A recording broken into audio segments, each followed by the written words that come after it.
Posible bang mag-transform ang buhay ng batang lumaki sa isla at makuha ang mga pangarap? This is the Stories of Transformation featuring Nikki Bunyag.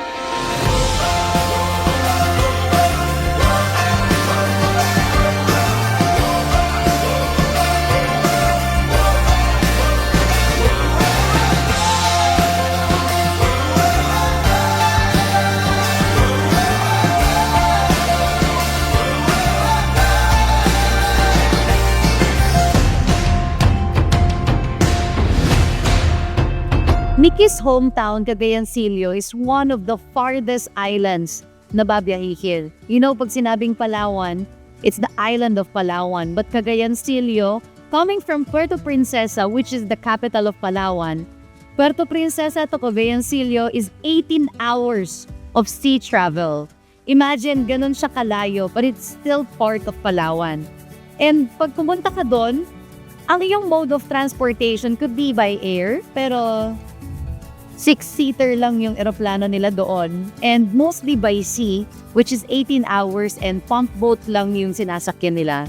And I can still remember when I talked to TGS, sabi niya, yung buhay daw nila doon, para siyang walang mga sasakyan kang makikita, walang mga naka 4 wheels doon. So, imagine living in an island na walang sasakyan, ganong klase yung isla na kinalakihan niya. And at the same time, magagawin niya lang, maglalaro sa dagat, no? Tatalon, yung mga nagbaback tumbling sa dagat, mga ganyan.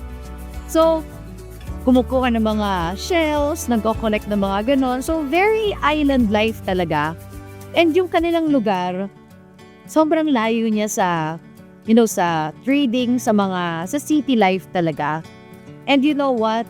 Naalala ko yung moment na sinabi ni Nikki kasi tinanong ko siya, bakit nagkaroon ka ng desire para magkaroon ng pangarap sa buhay? Sabi niya na ang desire na nagkaroon siya to get her dreams, it's not because of the exposure na, wow, na-expose ako sa magandang buhay kaya gusto ko rin ng magandang buhay. Ang exposure niya baliktad. Since meron siyang gantong na-experience sa buhay niya, gusto niya ng more in her life. It's because, naalala ko na kwento niya dati, nung umuwi pa siya ng Cagayancillo at wala pa siyang ganon kalaking pera, may time na sobrang umaalon daw. Imagine you will be in a pump boat for 18 hours. Tapos yung alon niya talagang nagkakaganunan, no? Nagkakasalubungan. And then yung mga tao daw na boatman, sumakay na dun sa katig. Kasi nga gumagano na yung boat nila. And then, she's one of the passengers there. So kung makikita mo parang hindi niya alam kung anong nangyayari, bakit yung mga tao talagang pinapress na yung katig, sila na yung weight sa katig. And then it's 18 hours. And then yung moment na yun, parang syempre nafe-feel niya that everyone's natataranta na, they're all in clamor, na-feel niya na, ano kaya sasakyan ko or kakapitan ko kapag lumubog tong bangka na to? So every time na uuwi siya sa kanila at pupunta siya sa Puerto Princesa or sa city, yun yung kailangan niyang ma-experience kasi hindi naman all the time may pangkumasahe siya ng eroplano dahil mahal nga.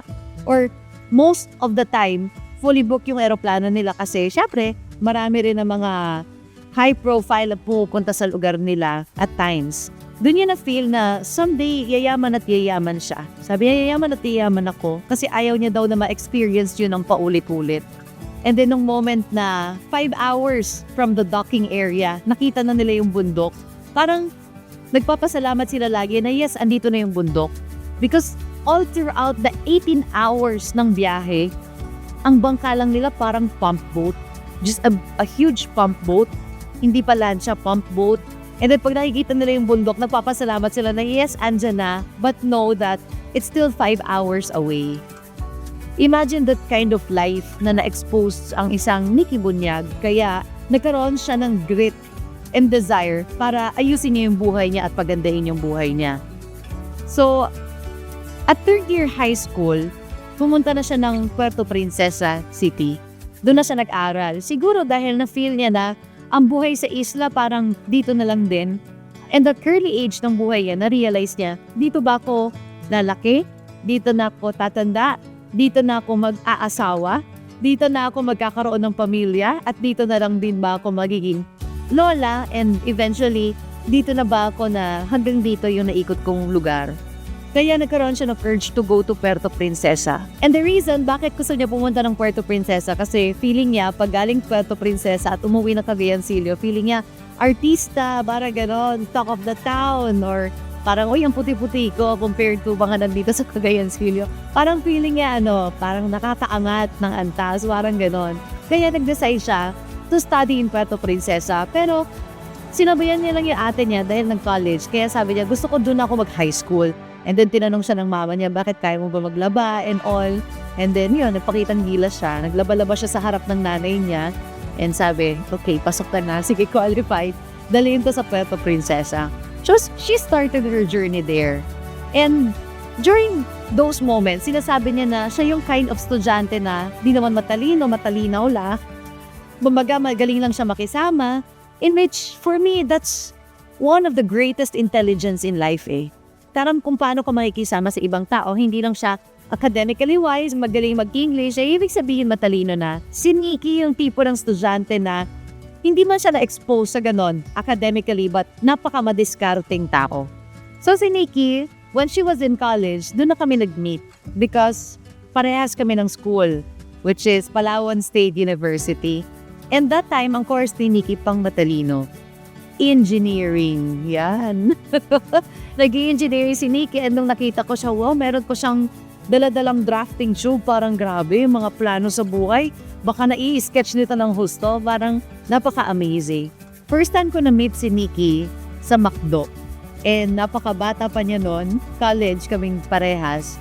And then, nung time na yon, na-inspire siya ng gusto. It's because sabi niya, pwede pa lang kumita kahit estudyante, kahit bata pa lang. You will have your own car, you will have your own earnings. And dun siya sobrang na-inspire.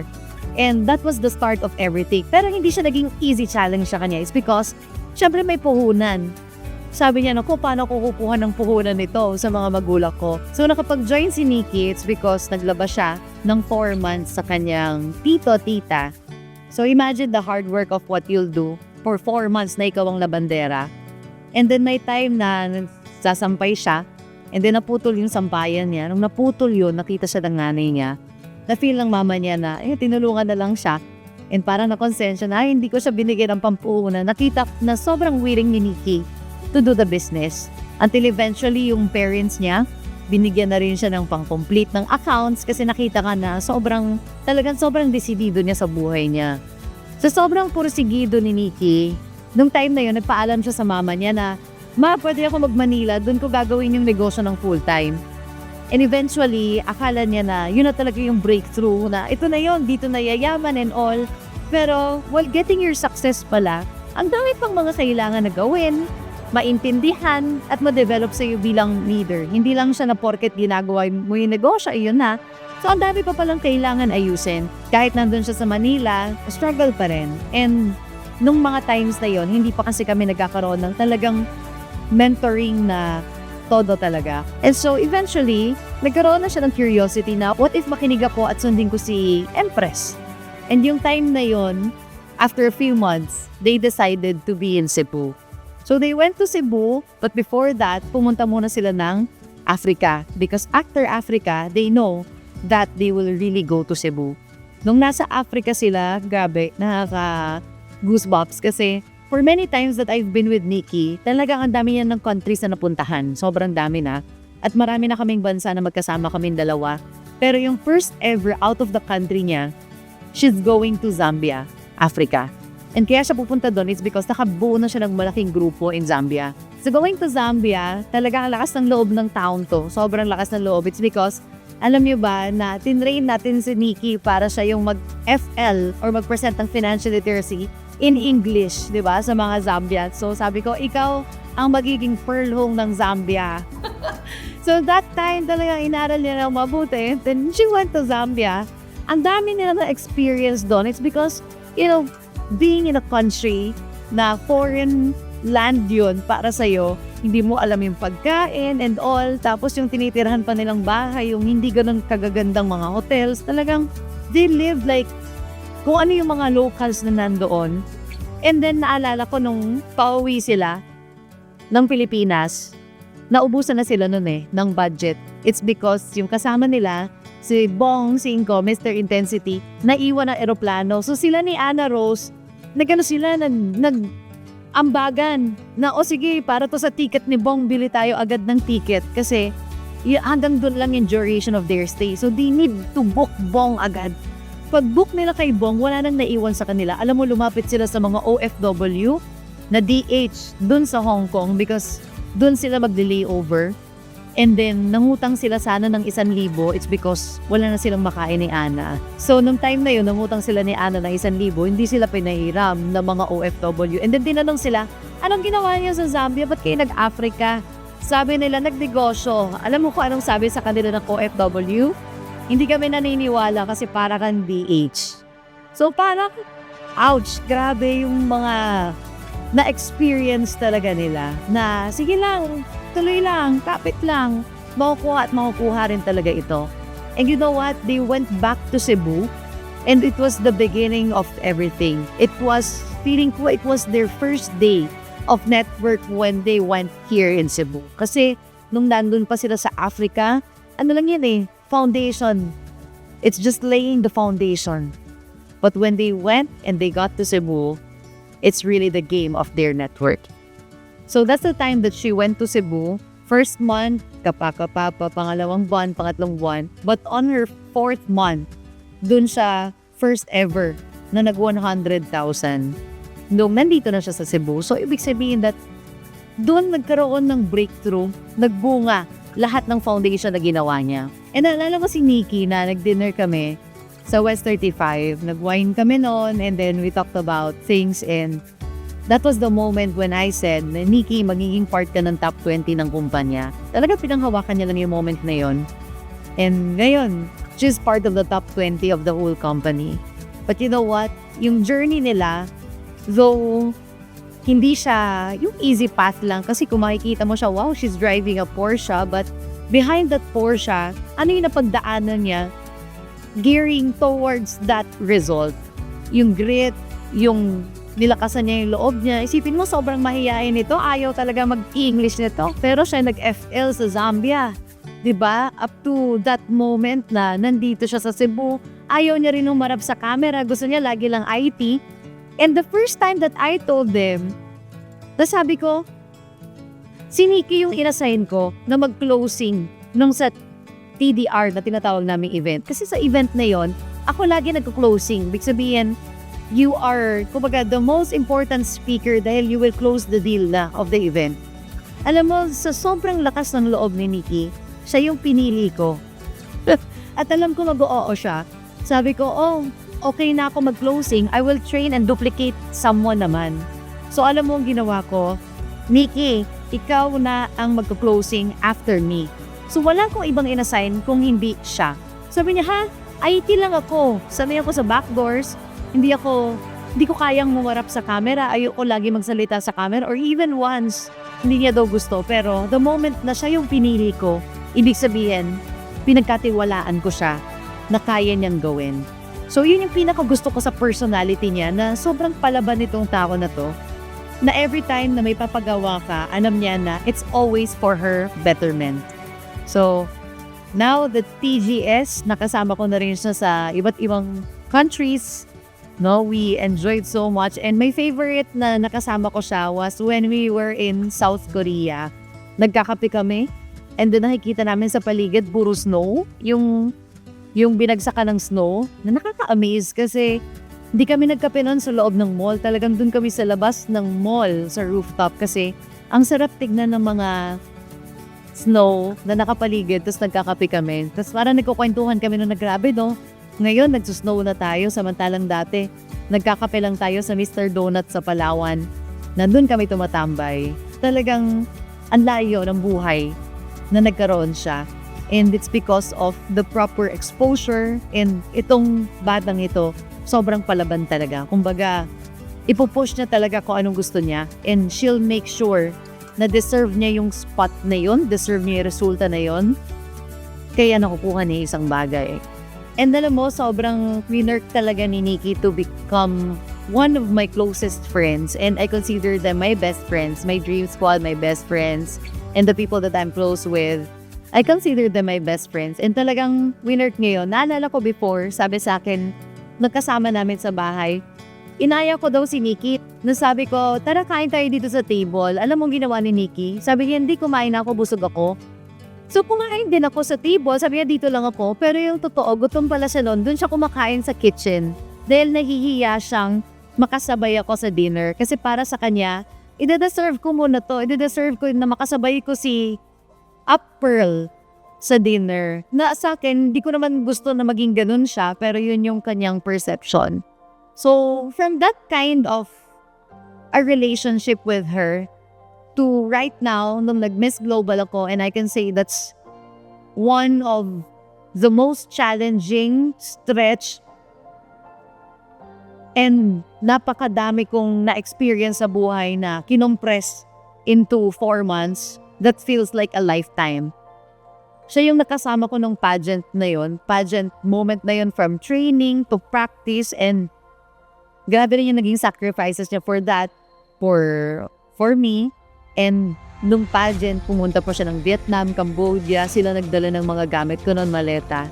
And nakakatuwa how she grew from there to here right now. And I'm just so happy kasi nakasama ko siya sa journey. Not just to be one of my best friends, but to be someone din na talagang nag-transform holistically. Knowing that she came from an island na remote pa sa island, no? Remote island ng island, na pinanganak siya doon, walang kotse, walang 4 wheels, but right now she's driving her Porsche na deserve niya kung ano yung nagkaroon siya.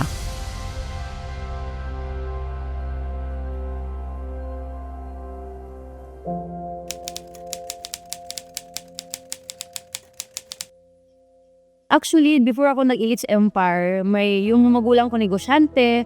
So, feeling ko okay na yung buhay namin. Okay na kasi yung father ko kumikita. May source of income, yung mother ko negosyante, may source of income. So, akala ko dati okay na parang okay na to kasi masipag naman magulang ko eh. Okay na to kasi may naibibigay naman sila sa akin eh. Okay na to kasi kahit wala naman akong trabaho, kaya akong buhayin ng magulang ko eh. So, meron akong mindset dati na feeling ko ang swerte-swerte ko na sa buhay. It's because, again, may magulang na nagtatrabaho para sa akin. Until I realize na hindi pala habang buhay andyan yung parents ko. Hindi pala habang buhay yung mga taong inaasahan mo right now, andyan niya sa tabi mo habang buhay.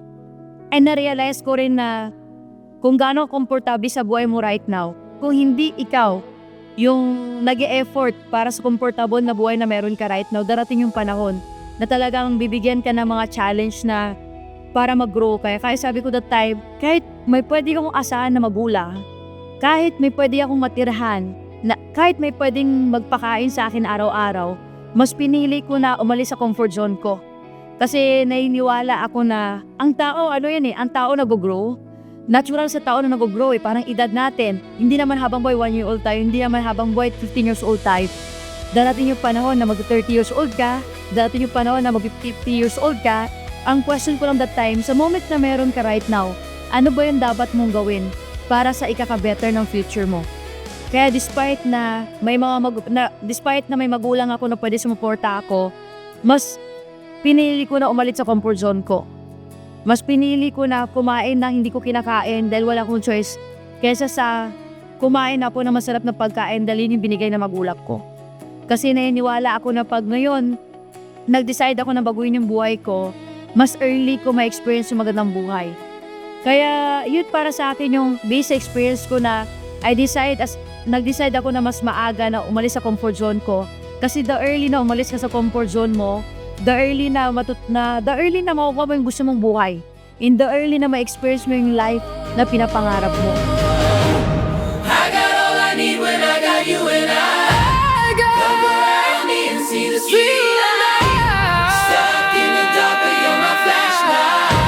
You gave me through the night. Can't stop my heart when you shine it in my eyes. And that has been the inspiring story of transformation of Nikki Bunyag, na from that island girl na transform ang buhay at nakuha ang mga pangarap.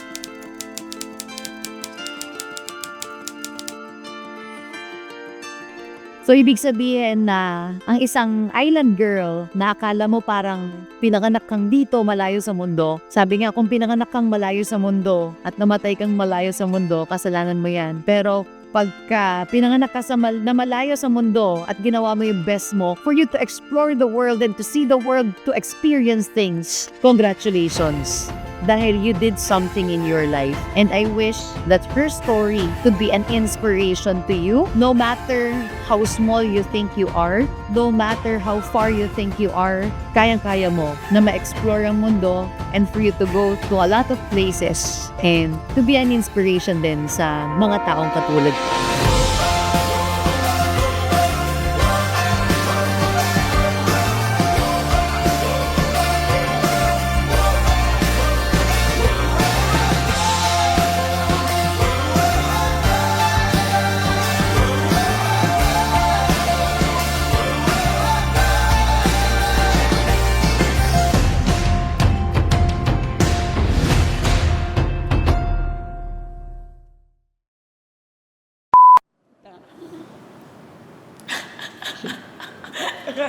Puro ano ba yan? Ay, nako. Younger. Mads. Dito ka nga, Mads, kasi naging matapang ako pa ikaw nakikita ko. Okay, 1, 2, 3, go. Parang, ano ba, tumatapang ang emosyon ko pag ikaw andyan.